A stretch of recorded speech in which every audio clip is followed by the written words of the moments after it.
If you like parody, well, partner, you've come to the right place. Because here in the Lone Star State, it's always a shootout for the six-shooter. Over the last 7 years, we've had 7 different winners of the Texas Cup. Let's go! From Hamlet to Harvick, right to Reddick and Byron, it's about having the fastest draw.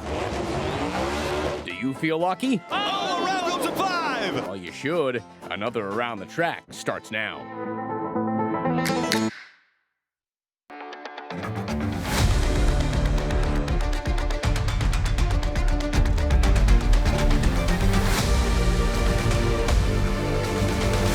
Your 10-gallon hat ready because it's going to be a rodeo of a race in Texas. Welcome into Around the Track. I'm Carla Gebhardt. He is Gabe McDonald. And Gabe, we are finally back to a track where drivers love at least maybe a few of them. Yeah, just a little bit. You'll hear from the drivers on the love and hate at Texas in just a bit, but we also got one of the fastest rising stars in all of NASCAR in studio, driver of the 98 in the Xfinity Series, Riley Herbst. But we've got business to take care of first on the tracks, and this is the Lone Star State, and it's the lone race that Texas Motor Speedway gets to show off on the 2024 NASCAR schedule. Back to some maybe normalcy finally as we're back to 1.5 mile intermediate tracks. Texas is special though. You'll find some of the fastest speeds here compared to other 1.5 miles at least. Only 5 drivers have notched wins this season, but here at Texas, gaining stage points might be even more important, especially with the standings so close. It's truly one of the hardest tracks to pass, in my opinion. So it makes, when I get a pass done, I like sometimes physically celebrate in the car on the next straightaway because I just did it. The commitment level that the driver has to have going to that place, like your commitment level through 3 and 4 is just huge. And that to me is always a pretty fun aspect of that racetrack. You know, the racing side of it, out of it, okay, it's narrow, whatever, but like driving that place, very different corners, you really have to be fully on the throttle and convince yourself that this car is going to stick when you get into turn 3, even though if you don't know if it's going to or not. I don't like the repave. No one really does, but it makes for an interesting race. You know, the groove is starting to widen now. It's not like old Texas was, but I think it's slowly starting to get back that way. So we'll just have to see over time what happens. So you heard from the drivers, and now you already know what is coming next. We're doing Texas by the numbers. 400.5 miles over 267 laps on this rough asphalt. Now, there are 8 different drivers in the lineup that have claimed victory here, but no one more than the Hall of Famer himself, Jimmie Johnson. He is back today, and he's got 7 wins here of the full-timers. Kyle Busch has won 4 times, most recently in 2020. William Byron looking to become the first driver to go back-to-back this season, but this track might have different plans because in the last 7 races here, we've had 7 different winners. 300 is also a big number at Texas. Both Chase Elliott and Alex Bowman of Hendrick Motorsports make their 300th Cup Series starts on Sunday. And there's a who's who of drivers who have won their 300th start. Brad Keselowski, Joey Logano, Denny Hamlin, Rusty Wallace, Kyle Busch, and Casey Kane. All right, let's head trackside now to Texas Motor Speedway. We got Clint Brakebill there for us right now. And Clint, thanks for joining us. And can you give us a little bit more information about the track conditions there? It looks like it might be warmer there. And how's that going to play a part in the race on Sunday? I was talking to some of the guys here that know this track very well. They said when it was 108 degrees, of course the track was going to be a lot more slick with the temperatures being moderate for Texas conditions. I mean, we've seen some really hot races at the Texas Motor Speedway. Mid-80s, the track should be in a lot better condition for this year's race than we saw in September with 108 degrees. We think it's going to be a better conditions for the drivers this year. Yeah, we know that's certainly going to come into play. Of course, William Byron is going to be a favorite going into this race since he won last week, also won at Texas Motor Speedway just last season. But another driver that fans are really going to be excited to see is Jimmie Johnson back out on the track. We haven't seen him on the track since the Daytona 500. What's the buildup like to see JJ there? Yeah, I think there's a lot of anticipation to see him back at Texas in a Cup Series race for the first time since 2020, a track that he has absolutely owned throughout his career. He's won more times than anybody in the Cup Series here at the Texas Motor Speedway, a 7-time winner here in Texas, and he's had so much success here at the Texas Motor Speedway that they went ahead and named Victory Lane after him. When you drive into Victory Lane, it is the Jimmie Johnson Victory Lane. So it'll be kind of interesting to see how he does this year. For a guy that seems like he's done it all at the Texas Motor Speedway, he has a chance to finally do something new in Texas. You know, all 7 of his wins at the Texas Motor Speedway. We're in a Chevrolet. Now being a part owner with Richard Petty of the Legacy Motor Club, he will be in a Toyota. So if he gets career win number 8 at the Texas Motor Speedway, he will be doing it for the first time in a Toyota. All right. Thanks, Clint. We appreciate it so much. So we have a nice little rotation here of the best NASCAR analysts and journalists, but when this guy's here, the whole studio listens, and I get some fashion advice because he is one of the best when it comes to NASCAR and the drip as well. Jordan Bianchi is back, and Jordan, everything is bigger in Texas. Everything is bigger in Texas. Sometimes even the complaints about the track itself, which drivers aren't necessarily fond of there, but yes, everything is bigger than Texas. So we're finally back in the intermediate track, and NASCAR has really kept everybody on their toes with the mixture of this season, having super speedways, short tracks, and now an intermediate as well. What is going to make a big difference in this race, especially because we're going to see a lot more speed here, too? We're really going to get a good idea, and I think these last few weeks, but now that we go back to a mile-and-a-half racetrack of who's strong, who the contenders are, who the pretenders are, and really kind of establish the favorites for the regular season championship. We know William Byron's going to be fast. We know Kyle Larson. We know Denny Hamlin, those guys. But who else is going to kind of assert themselves a little bit? We're going back to a track that's very familiar to a lot of these guys. Now this is an opportunity for them to shine. All right, he did it again. William Byron gets his 3rd win of the season on the 40th anniversary of the first team's win at Hendrick Motorsports at Martinsville last week. I mean, they're calling him Big Moment Byron. Is that what they're calling him? I think that is what they're calling him. But Rudy Fugle, his crew chief, is that the secret ingredient to this team? Yeah, Rudy doesn't get enough credit. I mean, William is William, and William is incredibly talented. But Rudy, is, since he's come on as crew chief a few years ago, has really guided that 2014 to new heights. And it's no coincidence that William has really ascended to this level with a crew chief that he worked really well with in the Truck Series. And now you look back last year, won 6 races. They led the series in several statistical categories. And then this year, they already got 3 wins. Yeah, this is a combination that's very dangerous. Now we got to They're very good. Now we got to go to the other side of the coin, because you talk about legacy teams. We always talk about Hendrick, Joe Gibbs, but Richard Childress Racing is another one of those as well. Been struggling this year. Austin Dillon and Kyle Busch. We've had some crew changes, even some over-the-wall changes for both these drivers. How do they really turn things around this season? I mean, just good, steady results. If you're Kyle Busch, it starts on pit road. Their issues on pit road have been well documented, and that has really cost them potential wins. Another mile-and-a-half race this year in Las Vegas. Kyle maybe had one of the fastest cars there, but pit road cost him several positions, couldn't turn that into a potential win. Austin Dillon, it's really been a mess for him for the last year and a half. You go back to last year, career worst season for him, hasn't been much better this year. Not qualifying well, not racing well. They made a crew chief change 2 weeks ago, trying to find some chemistry there and spark that team. They're bringing in Justin Alexander. And the thing there to remember is Justin Alexander's been Austin Dillon's crew chief for all 4 of his career wins, so a good opportunity there for him to kind of get things right. Yeah, so they're struggling. RFK Racing, though, maybe trending in a more positive direction with Brad Keselowski and Chris Buescher. Are they close? I think so. It's hard to tell. They just don't have the speed that they had a year ago, but this is also a second half team. If you go back the last few years since Brad's taken over this organization, the second half is really when they come into their own. Chris got 3 wins last year. They all came in during the summer stretch. So it's hard to tell right now where they're at. I'm confident, though, that really, especially Chris, and I think Brad as well, are going to be in the mix come the playoffs. Would be good to see them back in victory lane pretty soon. Well, we've got plenty more on the way, including a sit down with someone who's ready to break into the Cup Series full time. Riley Herbst in front of the grandstands. He'll win. Driving from the back to the front, it wasn't too long that Riley Herbst got his first Xfinity Series win. Now he's ditching the fire suit for a microphone. He's in studio to talk about the Cup Series. Riley's going to join us next. And Kyle Larson is no rookie in the Cup Series, but the same cannot be said about him in IndyCar, or can it? His practice results in the Indianapolis Open Test might suggest otherwise as he prepares for the rare double coming up. And what's the one thing in NASCAR that causes overtime? Crash, bang, boom. That's right. This week's Wreck of the Race is going to have you hugging your pillow at night because this one hurts. You're going to see it next on Around the Track. Back here on Around the Track, and the first step for Kyle Larson pulling off the Memorial Day weekend double is in the books. Indianapolis 500 Open Test Wednesday at the famed track, and Larson did not disappoint. In the number 17 HendrickCars.com IndyCar, Larson finished second in the Open Test. His best lap, 39.7 seconds or 226.384 miles per hour. Larson will be the first NASCAR driver to attempt both the Indy 500 and the Coke 600 in the same weekend since Kurt Busch in 2014.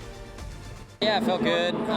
Just good to get laps and kind of get in some traffic there and just kind of visually see what that looked like and feel kind of the runs and the dirty air a little bit. So, yeah, good. I feel like I learned quite a bit there and still have a lot left to learn. So it's tough saying because, like, the packs I've been in have only been like 2 or 3 cars, so it'll be way different when the whole field's out there. But still just, I don't know. Like I've got thoughts and ideas, but I don't really know if that's reality. And just got to keep getting laps. And as the packs get bigger, I think I'll learn a lot more. So, Jordan, it's been a decade since we've seen a driver attempt the double. Even longer than that since somebody's completed it. Why do you think Kyle Larson has a good chance to be able to make history again? Kyle Larson is a generational talent. He's one of those guys that you look at his ability. He can get in any kind of car and go fast immediately. And this is a perfect example. I've never been in an IndyCar before, hops in there, runs the second fastest time in a practice session. Yeah, he's got a really good chance to do some historic things. When you look at just, his track record, and everything, what do you think might be some of the challenges for him at being able to attempt this? Because there's a lot that goes into it, the travel and obviously being able to complete 1,100 miles of racing. The biggest thing is just the little things. It's getting on and off pit road, right? It's restarts. When you go back to 2014 when Kurt Busch ran the double, his biggest thing was restarts. He lost so many positions on restarts that he just couldn't get back that track position and still finish sixth. Kurt will say to you, if I could got better in restarts, I could have maybe won that race. Those are little things that Kyle's going to have to work on, and you really can't get used to that until you're actually in a race. That's the problem, though. Something we're definitely going to be watching coming up on Memorial Day weekend. Well, let's get to our wreck of the race run around the track. And it wasn't from the Cup Series. The Xfinity Series race in Martinsville comes down to the last lap in overtime. And it's a 3-car pileup that does not look good, folks. Riley Herbst goes sideways on the final lap, which would bring out the yellow flag and the win to Eric Almirola. But after Riley goes the 5 of Anthony Alfredo, he spins the 43 of Ryan Ellis into the 2 cars. And yeah, ouch. Everyone is okay, thankfully. And speaking of that 98 car, Carly, you actually got more on him.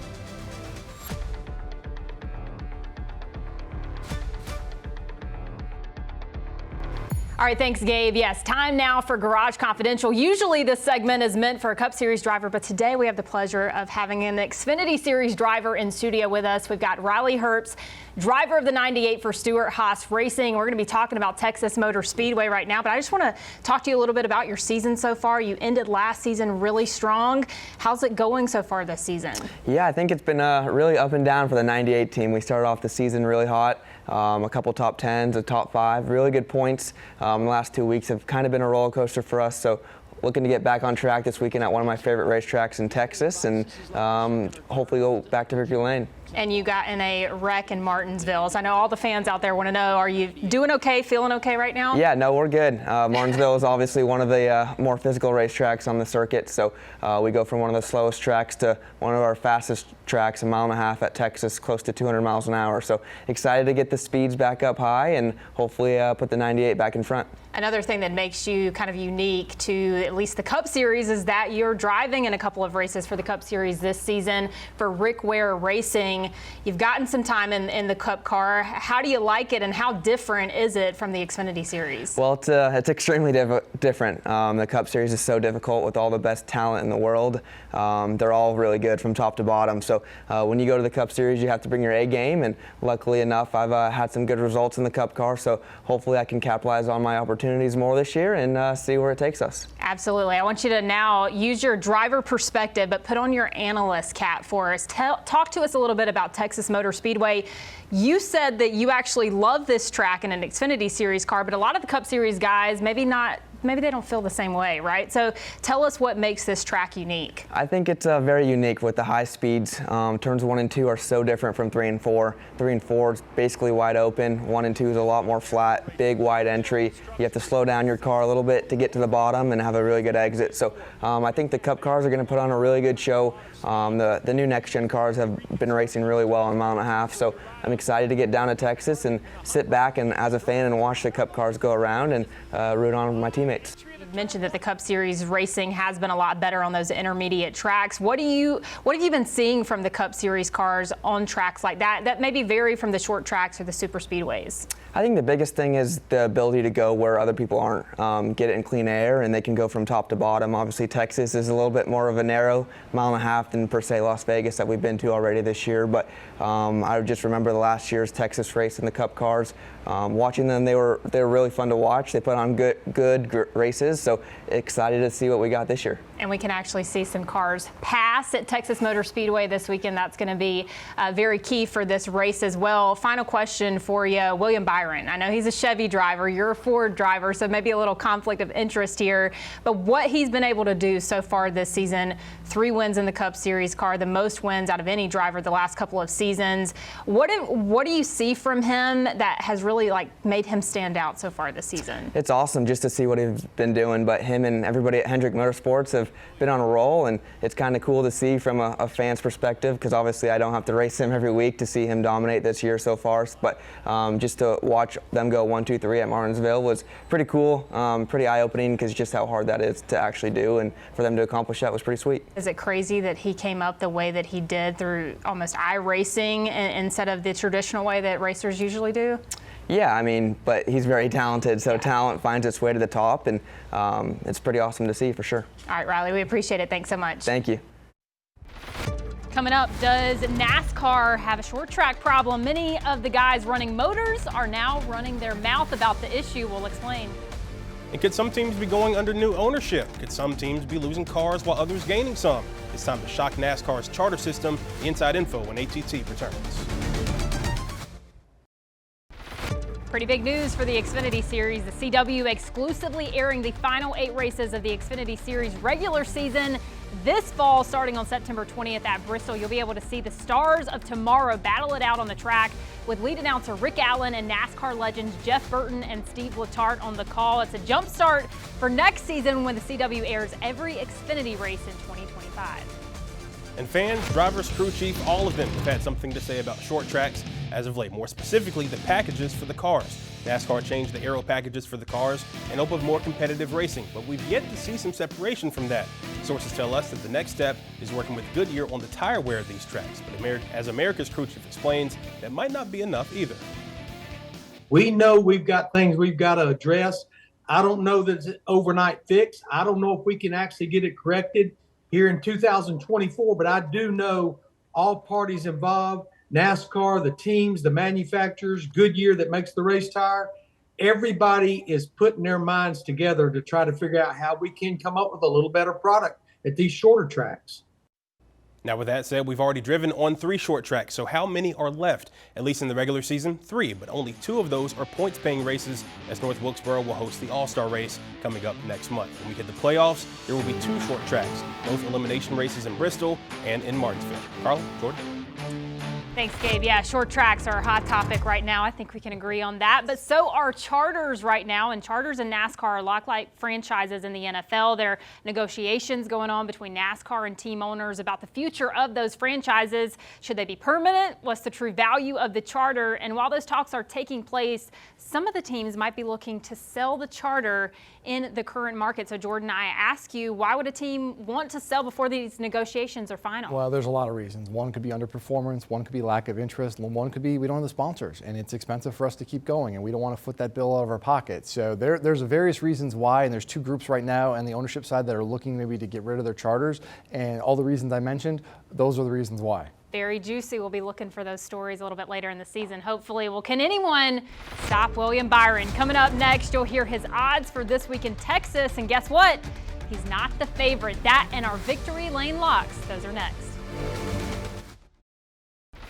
Around the Track is back next week, and since we are at a super speedway, we're going super size. Driver of the 48 for Hendrick Motorsports, Alex Bowman, will be in a Garage Confidential, an interview you do not want to miss. Be sure to check your local listings. And before we get into our victory lane locks, let's look at who's the favorite here at Texas. It's a Hendrick driver, but it's not Willie B. Kyle Larson, the number 5, is a 3.5 to 1 favorite according to DraftKings. If you want to play it safe with him, a top 10 finish is minus 190. Byron has the second best odds to win at 6 to 1, and then you have Denny. He's a top 5 favorite, as always, right behind him. And Tyler Reddick, another Toyota driver, still looking to get his first dub of the season. He is plus 750. Then you have Ryan Blaney, the defending champ. He's been quietly racking up the stage points so far. He's got the fifth best odds at 12 to 1. A top 10 finish for him. Also an attractive value at plus 155. All right, now we've got the background. Let's get the picks. Jordan, who are you taking? Take Bubba Wallace. Won the pole last fall at Texas, led the most laps. Should have won that race, but it finished 3rd. I'll take Bubba to get that first win of the year for him. Wow. I'm going with the teammate. Give me Tyler Reddick in the number 45. He's been obviously running really well this season, has a couple top 5s, top 10 as well. I think he's going to get it done in Texas. He's a nasty beast, of course. Can never count out a Toyota, as we've learned this season. He has a win, a top 5, and a top 10 at Texas so far in his career. Second place finish in Vegas earlier this year, a top 5 at Dakota, 3 out of the top 10. So I think we're going to see a 23-11 driver here in Victory Lane. That second place finish at Vegas is a 1.5 mile racetrack. That speed that they had there should carry over to Sunday. He and Bubba Wallace should be really fast. So 2311. You're going with Toyota drivers. I'm going to stick with the Chevy. I'm surprised you Taking the didn't. favorite. Yeah, the pool feels even smaller than ever for the drivers that we're picking each week, but I'm going with a safe choice. Once again, Kyle Larson. He's always in the mix, right? One back here in 2021 in that next-gen car. Led 256 laps that day. That's a lot, and just really hard to pick against a Hendrick driver right now. And nobody picked William Byron, who won this race a year ago. It kind of feels like old. Like you feel like he probably will win, but maybe not. All right, that's going to do it for us around the track. Enjoy the race at Texas Motor Speedway. See you next week.